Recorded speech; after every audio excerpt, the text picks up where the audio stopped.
नमस्कार आपको स्वागत करुच्ची संगीता लाइफस्टाइल को। आज मु मसला दिया गोटा कलरा करी से कलरा आलू को सिझे रखी सोरिष दुटा सुखिला लंका बाटिकी रखी। एबे कढ़ई बसैकी तेल पकेली। तेल तातीगला टिके फुटण पकईदेली।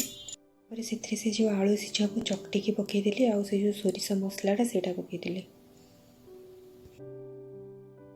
एबे से लुण और हल्दी पकईदेली। एबे से आलूटा भलरे कषि हो गलानी।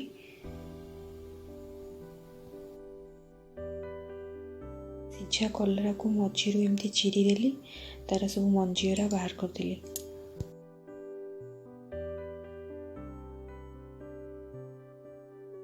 से आलू मसला को कलरा भितर एमती पूरा देदेली।